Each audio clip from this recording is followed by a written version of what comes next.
This is the Engines of Our Ingenuity, made possible by the friends of KUHF Houston. Today, a very sweet computer. The University of Houston presents this series about the machines that make our civilization run and the people whose ingenuity created them.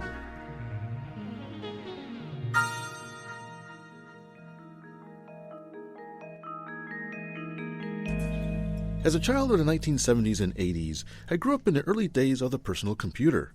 Atari, Apple, IBM, Commodore, I was exposed to them all.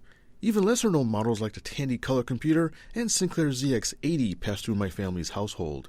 This is how I learned the basics of computer programming, mostly in a language literally called BASIC, an acronym for Beginner's All-Purpose Symbolic Instruction Code. But like any child, I mostly wanted to play games. I say games loosely because some of those machines couldn't display graphics. For the majority of that time, I had a computer that not only had graphics, but a library of countless games. The Commodore 64. This wonderful machine solidified my entry into the world of computers. It was very inexpensive for the time, surprisingly capable, and simply fun to use.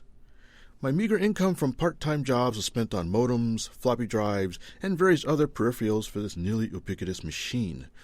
Trading software with friends became an after-school sport.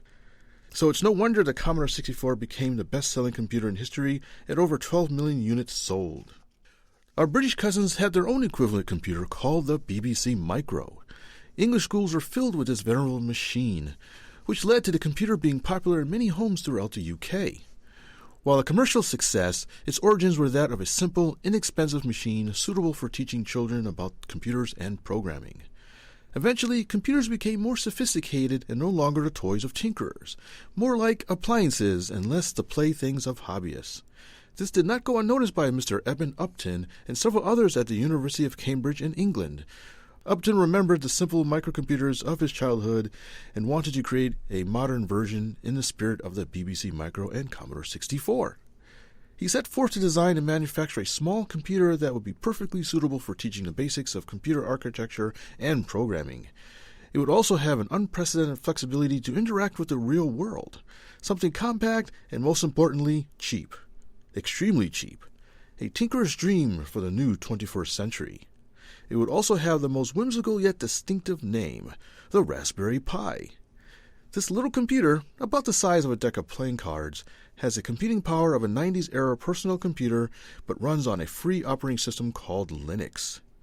It can be easily programmed to control robots, command appliances, or simply play videos. And yes, it can play games. In fact, it is quite good at pretending to be a Commodore 64 or BBC Micro through software emulation. The Raspberry Pi has gone on to become the go-to computer in the worldwide maker movement, where inventors, builders, scientists, engineers, and students have embraced the little machine for learning and problem-solving. It's become the new computer engineering gateway drug. So why did I mention the Commodore 64? Well, it's no longer the world's best-selling computer. The humble Raspberry Pi now holds that badge of honor. I'm Fitz Walker for the University of Houston, and I too am interested in the way inventive minds work.